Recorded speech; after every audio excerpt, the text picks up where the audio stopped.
2018년도 두 번째 주일을 맞이하고 있습니다. 여러분들은 이 두 번째 주일을 맞이하면서 신앙에 대해서 어떤 결단을 하고 계십니까? 여러 가지 많은 생각들을 가질 수 있겠지만 저는 여러분들에게 말씀에 창념할 수 있는 그런 한 해가 되기를 원한다 하는 그런 바람을 가져봅니다. 말씀은 우리의 인생의 매뉴얼입니다. 하나님께서 우리에게 허락해 주신 인생 설명서가 바로 말씀이죠. 하나님 말씀을 가까이 대하면 대할수록 우리의 삶에는 그만큼 하나님의 역사가 임하게 되어 있는 것입니다. 오늘 이 본문의 말씀인 시편 119편의 말씀은 176절로 이루어져 있습니다. 한 장이 제일 긴 장이죠. 그런데 이 긴 장의 내용의 말씀이 한 주제를 이야기하고 있습니다. 그것은 바로 말씀의 소중함에 대한 이야기입니다. 말씀이 다른 어떤 것보다 귀하고 우리의 삶의 가장 중심이 되어야 된다는 것을 이 시편 기자는 시편 119편의 말씀으로 통하여 우리에게 권고를 하고 있는 겁니다. 그만큼 성경 말씀은 우리에게 소중한 것이 된다는 것이죠. 그리스도인이라면 말씀의 중요성에 대해서 그렇게 부정적인 입장을 지니고 있는 사람들은 없습니다. 그러나 그 말씀을 수용하고자 하는 태도는 각각 다르게 나타나는 것을 볼 수가 있게 되는데요. 말씀을 읽는 일에만 주력하는 사람들이 있고 또 말씀을 공부해서 말씀의 의미를 공부하는 그 일 자체에만 두는 경우도 없지 않아 있습니다. 이와는 다른 부류이지만은 마음의 위안을 위해서 성경을 읽기보다는 단지 설교 말씀을 듣는 것으로 만족해하는 그런 많은 사람들이 있습니다. 대체로 어떻게 보면 세 번째 부류에 속해 있는 사람들이 많은 것 같아요. 말씀을 읽어야 된다 그런 생각은 가지고 있지만 읽게 되면 금방 졸려 그렇게 생각하시면서 그냥 설교 말씀 잘 들으면 되는 것이지 뭐 목사님이 잘 알아서 풀이해 주시겠지 그렇게 쉽게 모든 것들을 가고자 하는 그런 사람들이 있습니다. 이들의 세 부류의 공통점을 이야기한다면 말씀과 삶이 분리되어 있다는 점입니다. 말씀은 말씀대로 우리의 삶은 우리의 삶대로 나타나고 있다는 점이 이들의 특징이라고 바라볼 수가 있는 것이지요. 성경 말씀은 우리의 삶과 아주 밀접한 관계를 가지고 있습니다. 말씀을 우리의 삶과 분리시킨다면 그 말씀은 이제는 더 이상 의미를 상실해버리고 맙니다. 왜 그렇습니까?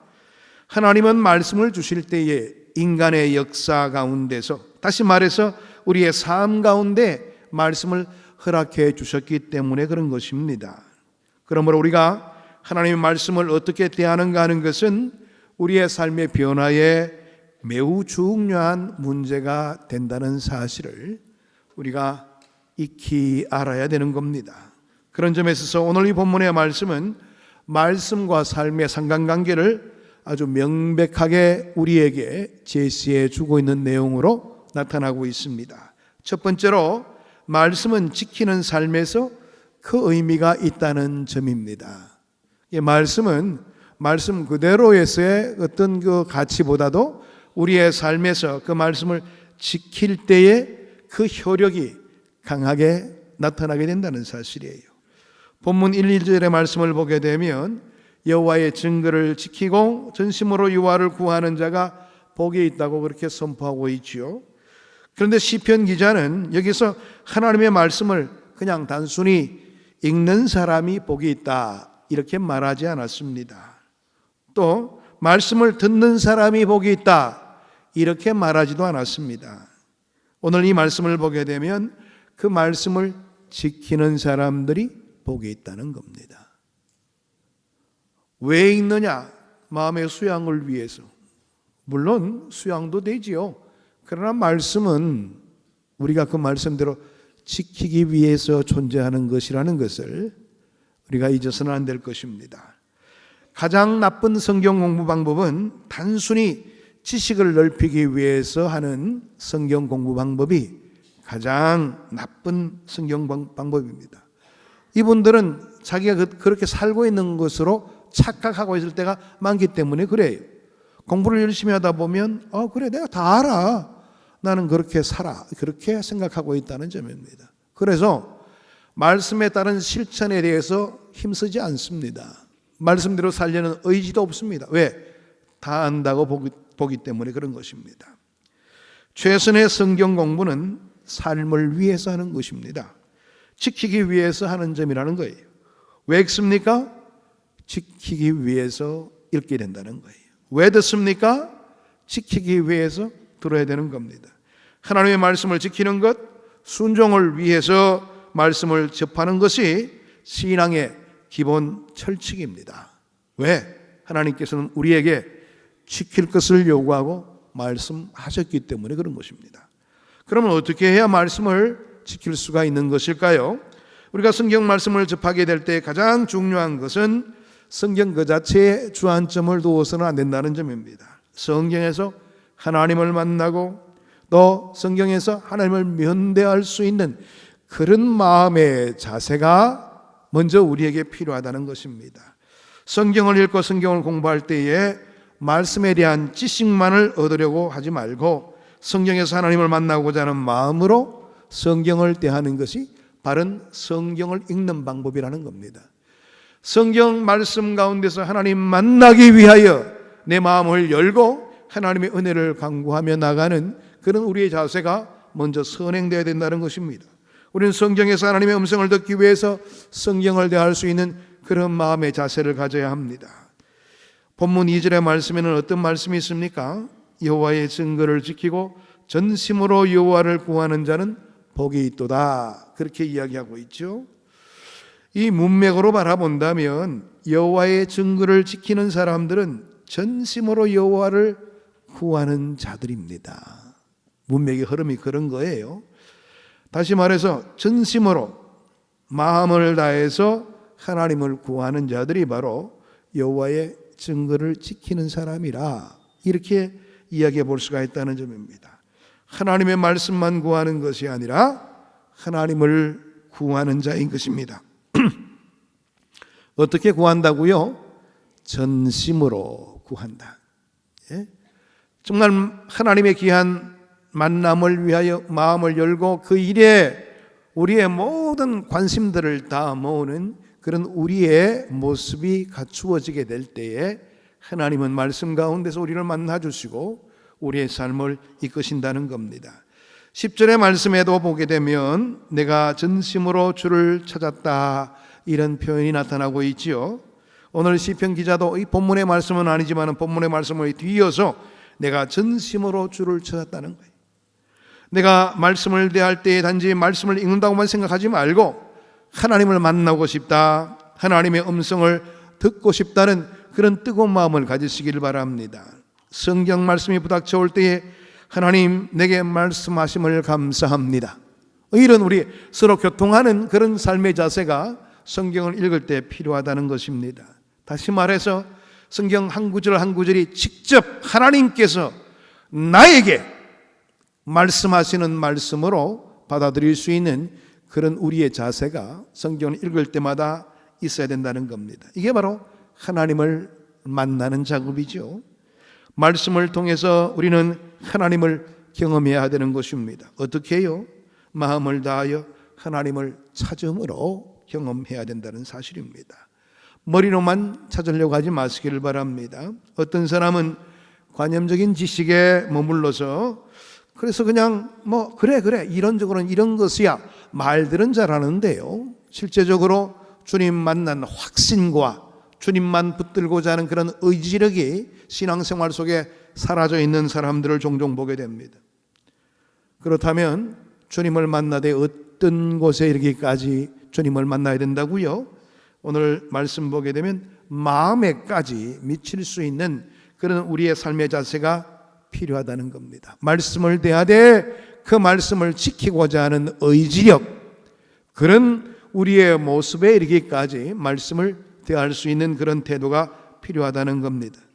머리로만 이해해서는 안 되고 마음으로 하나님을 사랑하고 마음으로 하나님을 만나고 그리고 말씀도 내 마음속에 두어야 된다는 점입니다. 11절의 말씀을 보게 되면 내가 주께 범죄하지 아니하려 하여 주의 말씀을 내 마음에 두었나이다. 말씀을 마음속에 두게 되다 보면 우리는 주의 말씀대로 살려는 의지력이 생기게 됩니다. 그래서 이 말씀처럼 내가 범죄하지 않기 위하여 하나님의 말씀을 내 마음속에 두었다는 겁니다. 다시 말해서 우리가 말씀을 대할 때 지, 정, 의 이 세 가지 우리의 인간의 총체적인 그러한 우리의 모습 속에서 말씀을 바라볼 수 있는 우리의 태도가 필요하다는 겁니다. 우리가 말씀을 대하면서 하나님을 만나지 못하고 말씀 그 자체에만 빠져든다면 이것은 잘못된 태도로 성경을 대하였기 때문이라 이렇게 이야기해 볼 수가 있습니다. 그런 사람에게 있어서 성경은 때로는 우상일 수가 있습니다. 그냥 야 말씀 어떻게 생각하지 마 뭐 이렇게 성경을 어떻게 베개로 물론 그렇게 해서는 안 되겠지만 그렇게 성경 그 자체만을 존경시 여기는 그런 것은 우상에 불과한 것이지요. 쉽게 이야기한다면 그래 야 성경책 트렁크 위에다 두어. 그렇게 되면 뒤에서 박지는 않겠지 뭐 그런 의식들 그건 뭐 성경을 제대로 아는 사람의 모습은 아니죠. 그러니까 성경을 어떤 태도로 대하는가는 굉장히 중요한 우리의 모습이 될 수가 있다는 말입니다. 성경의 문자 그 자체가 의미 있는 것이 아니라 그것이 하나님의 말씀이기 때문에 의미가 있다는 거예요. 말씀 그 자체 속에서 하나님이 우리를 향하여 말씀하고 있다는 것이 우리에게는 가장 큰 중요성이 있다는 겁니다. 성경은 하나님을 소개하고 하나님을 드러내고 우리에게 하나님의 임재의 역사를 보여줍니다. 성도 여러분, 성경을 접할 때마다 하나님을 만나시기를 바랍니다. 성경의 귀를 기울일 때마다 하나님의 음성을 듣게 되기를 바랍니다. 그렇습니다. 신앙생활은 바로 여기에 관건이 있는 겁니다. 어떻게 하나님을 진짜 만날 수가 있는 것일까요? 예레미야 29장 13절의 말씀 보게 되면 너희가 온 마음으로 나를 구하면 나를 찾을 것이요 나를 만나리라.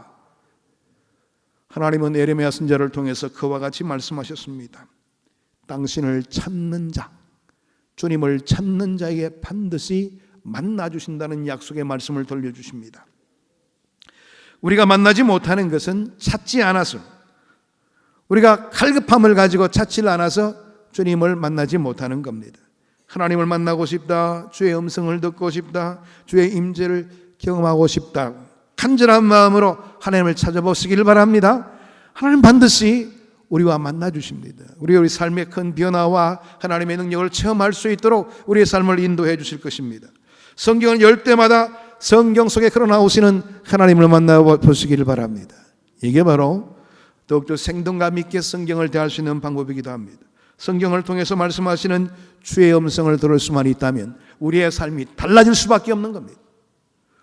왜 성경을 대할 때마다 눈이 감기게 되는 겁니까? 이런 생동감을 가지고 주의 말씀을 대하지를 못한 우리의 잘못된 성경의식 때문에 그렇게 우리의 삶 속에 안 좋은 버릇들이 생겨나게 되는 겁니다. 대부분의 이성주의자들은 성경을 지적인 차원에서 호기심을 만족시키기 위하여 성경을 보는 경우가 많습니다. 이런 사람들은 지적 관심을 가지고 성경을 접하지만은 하나님께는 전혀 관심이 없는 사람들이에요. 이런 사람들은 하나님을 만날 수 없죠. 성경 퀴즈 하면 잘 맞추는 사람입니다. 그런데 정작 신앙생활에 뭔가 변화도 없고 성장도 없는 그런 모습을 보이는 사람이 바로 그런 사람들이죠. 지적으로는 많이 알아요. 성경 암송도 잘합니다. 그런데 그대로 살지 않으니 그 암송된 말씀이 무슨 의미가 있을까요? 이와는 다르게 대부분의 또 신비주의자들은 하나님을 열심히 찾습니다. 하나님을 만나기를 원합니다. 그런데 이들은요 성경 없이 말씀 없이 하나님을 만나는 일에만 주력하는 경우가 있습니다. 그래서 기도할 때 목사님 제가 기도하다 보니까요 내가 등 뒤가 그냥 뜨끈뜨끈 해오는 거 보니까 이건 하나님의 뜻이에요. 그렇게 이야기하는 분들이 계셔요. 등 뒤만 뜨끈뜨끈하면 하나님의 뜻입니까? 여러분 난로 곁에 가도 뜨끈뜨끈합니다. 그런 것을 가지고 하나님의 뜻이라고 생각하지 마세요.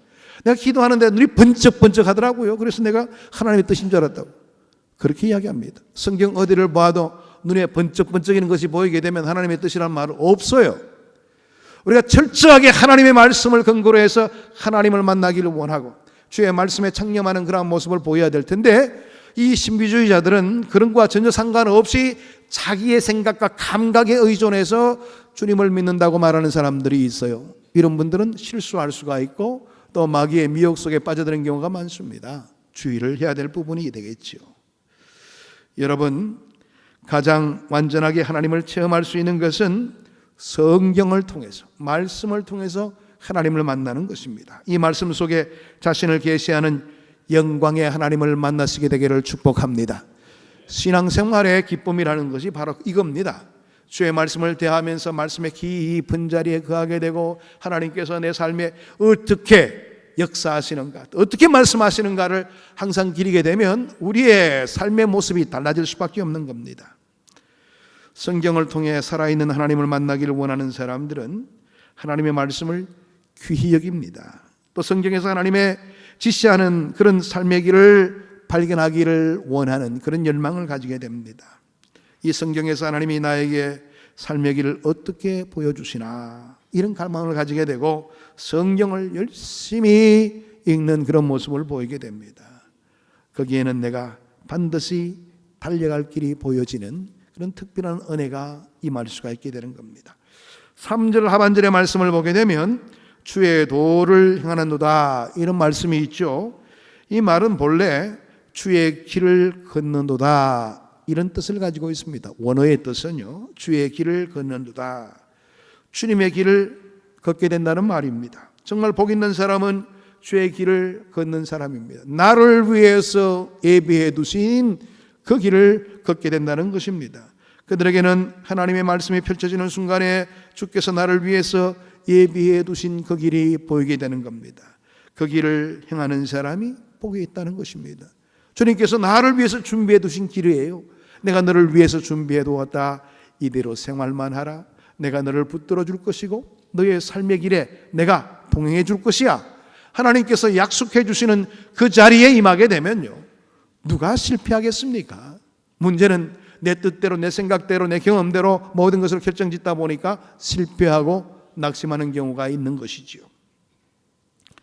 두 번째로, 말씀은 기도하는 삶으로 우리를 이끕니다. 5절의 말씀 보게 되면 시인의 기도로 구성되어 있는 구절을 보게 되죠. 이 기도를 정확하게 말하면 그 다음 절 6절까지로 계속되고 있는 것을 보게 되는데요. 그러므로 이 기도의 내용은 내 길을 굳게 정하사 나로 주의 율례를 지키게 하옵소서. 오늘 이 성경 구절에는 포함되지 않은데 원래 원어에는 그렇게 함으로라는 말이 포함되어져 있습니다. 내가 주의 모든 계명에 주의할 때에는 부끄럽지 아니하리이다. 내가 올바른 뜻을 가지고 주의 말씀대로 지켜나가게 된다면, 주님께서 그렇게 만들어 주신다면 내가 주의 모든 계명에 주의할 때에는 절대로 부끄럽지 않는 그런 삶에 이르게 될 것을 내가 믿습니다. 하나님, 나에게 이 말씀대로 지켜 살 수 있도록 그렇게 이끌어 주시고 힘을 허락해 주옵소서. 말씀에 대해서 묵상하다가 갑자기 시인은 기도를 하고 있는 것입니다.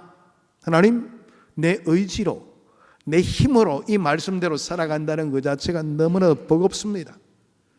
말씀을 깊이 있게 체험하게 되면 말씀이 주는 의미를 온전히 내 삶 속에 심고자 하지만은 우리의 인간의 연약성이 있는 것을 발견해 갈 수밖에 없는 것이죠. 그래서 우리는 기도하게 되는 겁니다.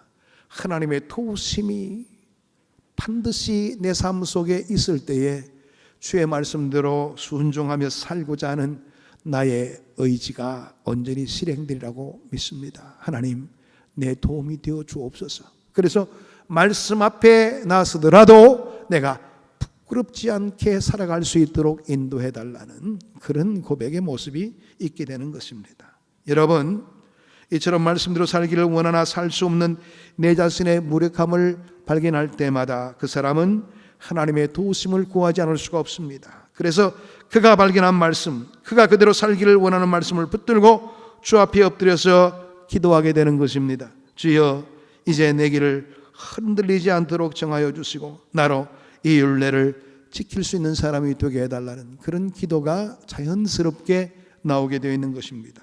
그러므로 말씀의 사람은 기도의 사람이 될 수밖에 없습니다. 사람들은 흔히 말씀과 기도를 분리시킵니다. 그러나 말씀의 사람은 기도의 사람이어야 되는 것입니다. 말씀대로 살기를 원하여 말씀을 읽는 사람, 말씀을 지키기 위하여 그 말씀에 접근했던 사람은 이 말씀대로 살기를 소원하게 되는 것이지요. 그런데 자신의 연약함 때문에 너무나도 안타까운 모습이 나타나게 되는 겁니다. 그러니까 그 사람은 주님 앞에 엎드려서 도움을 요청할 수밖에 없는 것이지요. 하나님, 내 발걸음을 견고하게 만들어 주셔서 내가 이 말씀대로 지켜 살 수 있도록 힘을 허락해 주옵시고 나를 도와주세요. 그렇게 간구하게 되어 있다는 겁니다. 세 번째로 말씀은 감사하는 삶으로 우리를 인도합니다. 7절의 말씀에 보게 되면 감사하리이다 이런 말씀이 있는데요, 원어대로 이야기한다면 찬양하리이다 이런 뜻을 가지고 있습니다. 감사와 찬양은 동질의 의미를 가지고 있습니다. 말씀을 제대로 받은 사람에게는 반드시 감사하는 삶이 있기 마련입니다. 그 사람에게는 찬양의 삶이 나타나기 마련인 것입니다. 찬양의 삶이 있다는 말은 찬양만 잘한다는 것이 아니라 그 삶이 곧 찬양이 된다는 그런 의미입니다. 그러니까 말씀을 붙들고 살아가는 삶이 우리를 기도의 삶으로 이끌고, 기도하는 삶은 우리를 감사하는 삶으로, 찬양의 삶으로 이끌게 된다는 것을 이 본문의 말씀은 우리에게 이야기해 주고 있는 겁니다. 진실로 기도하는 사람은 나에게는 내 기도를 들어주시는 하나님이 계시다, 주께서 나로 하여금 이 말씀대로 살도록 반드시 나를 도와주실 것이다, 이런 생각을 가지게 되는 것이지요. 그러니까 그 생각 속에서 감사와 찬양이 울려 퍼지게 되는 겁니다. 하나님께서 내 삶에 반드시 개입해 주실 거야. 하나님 감사합니다. 내가 하나님을 찬양드리지 않을 수가 없습니다. 왜? 항상 하나님은 내 편이 되어 주시기 때문에 그렇습니다. 어떤 공고의 자리에서도 나를 그냥 혼자 버려두지 않고 내 삶에 개입해 주시고 내 삶을 붙들어 주시고 그 말씀대로 순종할 수 있도록 내 삶을 인도해 주시니 내가 어찌 감사치 않을 수가 있겠습니까? 주님의 말씀대로 순종하는 삶이 복되다는 그 의미가 바로 거기에 있다는 것입니다. 여러분, 진실로 기도하는 사람은 이와 같은 모습을 보일 수밖에 없다는 말입니다. 8절의 말씀을 보게 되면 내가 주의 율례를 지키오리니 이런 말이 있죠. 이 말은 내가 최선을 다해 지키겠다는 그런 의미를 가지고 있습니다. 그런데 이어지는 말씀 보게 되면 나를 아주 버리지 마옵소서 이렇게 이야기되고 있죠. 이 말의 전제는 이런 말씀입니다. 내가 이 말씀을 붙들고 살고 주께서 나를 도와주심을 믿는데 내가 혹시 넘어질지라도 나는 아주 넘어지는 사람이 될 수가 없다. 내가 주의 말씀을 붙들고 있는 한 내 연약성 때문에 때로는 넘어질 수는 있겠지만은 그러나 아주 실패하는 그런 자리에 이르지 않을 것이다. 오늘 이 시편의 기자가 이와 같이 이야기하는 의미가 있는 것입니다. 그 의미는요, 시편 37편 24절의 말씀에서 그 의미를 찾아볼 수가 있게 되는데, 시편 37편 24절의 말씀을 보게 되면 그는 넘어지나 아주 엎드리지 아니함은 여호와께서 그의 손을 붙드심이로다. 우리는 인간인지라 주님의 도움을 구하며 산다 할지라도 때로는 실패할 수도 있어요. 그렇지만은 주님이 손을 붙들고 있는 한은 우리는 아주 패망하는 자리는 이르지 않습니다. 금방 회복하여 하나님의 살아계심이 증거되는 그런 자리에 이를 수가 있게 된다는 말입니다. 나를 도우시는 하나님, 나와 함께 하시는 하나님, 이 하나님의 도우심을 통해서 나는 반드시 일어나게 될 것입니다. 이와 같은 소망을 가지게 되는 겁니다. 여러분, 이런 소망 속에서 감사와 찬양의 삶이 이루어질 수가 있게 되는 겁니다.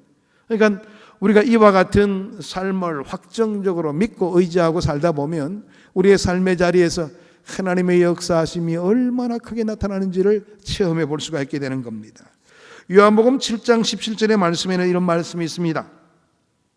사람이 하나님의 뜻을 행하려 하면 이 교훈이 하나님께로부터 왔는지 내가 스스로 말함인지를 알리라. 오늘 이 말씀 속에서 주님께서 말씀하시는 내용의 의미가 뭐냐 하면 바로 내가 말씀대로 살아가 보게 되면 그 말씀이 정말 하나님의 말씀인가 그렇지 않은가를 확실히 깨달을 수가 있게 된다는 겁니다. 그렇죠. 그런데 하나님의 말씀은 반드시 그 말씀대로 지켜지게 되어 있습니다. 왜? 나를 향한 약속의 말씀이기 때문에 그런 것입니다.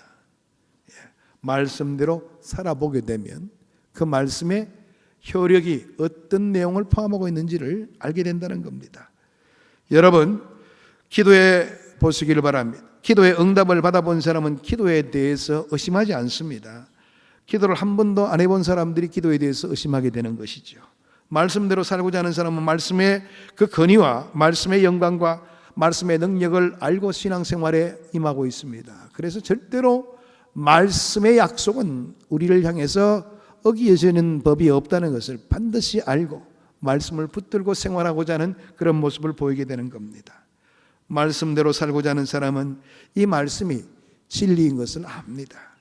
잠시 넘어짐이 있다 할지라도 그는 다시 말씀 앞으로 나오게 되어 있는 것이지요. 이 말씀을 붙들고 말씀을 듣습니다. 말씀 위에 자신의 행보를 세웁니다. 흔들릴 때마다 연약할 때마다 주의 도우심을 구할 것입니다.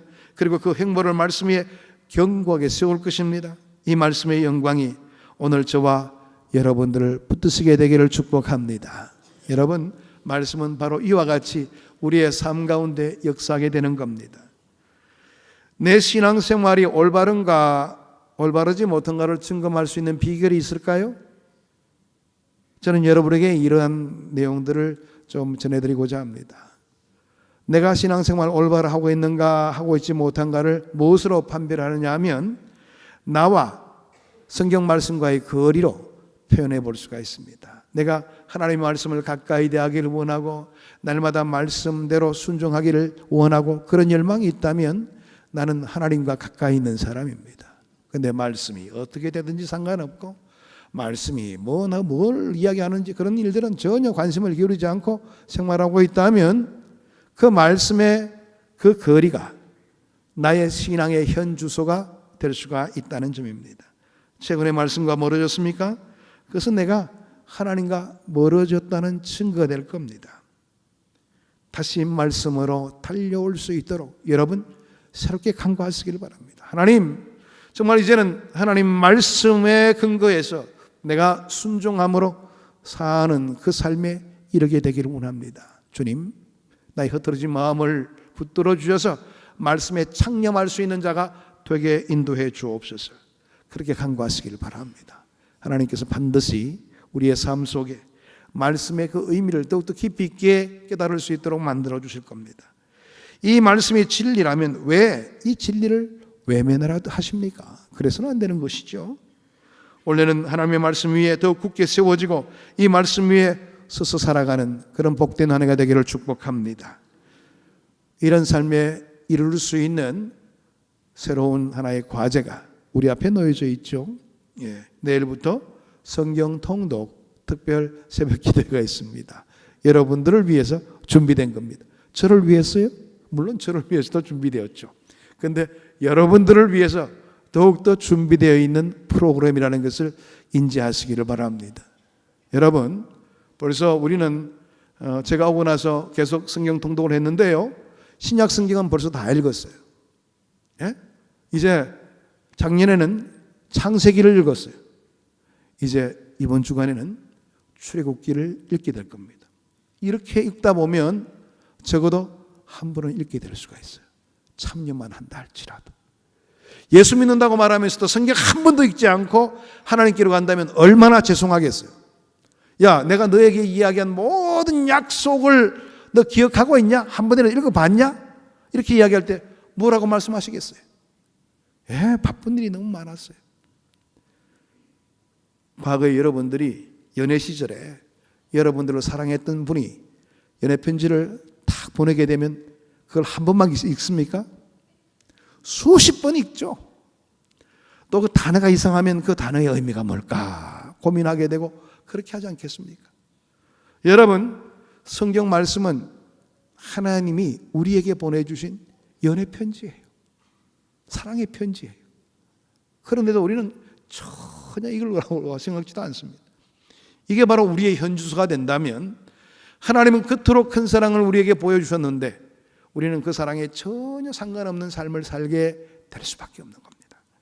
이번 주간 여러분들을 위해서 준비한 이 귀한 프로그램 꼭 참여하시길 바랍니다. 얼마나 좋아요. 같이 성경 읽게 되면 덜 졸리고 같이 또 읽게 되면서 서로 또 말씀의 은혜를 나누게 되면 얼마나 좋은 기회가 될 수가 있겠어요.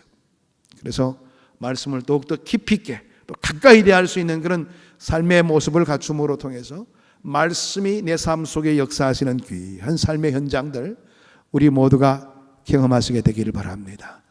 이번 신앙생활 하더라도 그냥 근성에 겨워서 그렇게 하지 마시고요.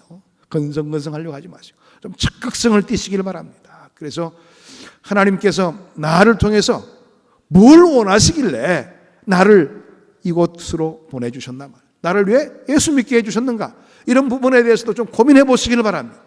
그 모든 해답은 성경에 있어요. 말씀을 더욱더 깊이 있게 창념하시고 말씀의 은혜를 통하여 우리의 삶의 큰 변화와 새로운 삶의 좌표를 결정하는 우리 모두가 되기를 축복합니다. 기도하겠습니다. 하나님 감사합니다. 오늘도 주의 말씀으로 우리를 권고해 주시고 주의 은혜의 자리에 이르게 하시니 감사함을 드립니다. 우리의 삶이 변화되기를 원합니다. 주의 말씀에 온전히 기초를 세움으로 통하여 주의 말씀대로 순종하여 하나님의 큰 사랑을 온전히 우리의 삶 가운데 심고 나갈 수 있는 우리의 모습이 이루어질 수 있도록 은혜 나리여 주옵소서. 예수 그리스도 이름으로 기도하옵나이다. 아멘.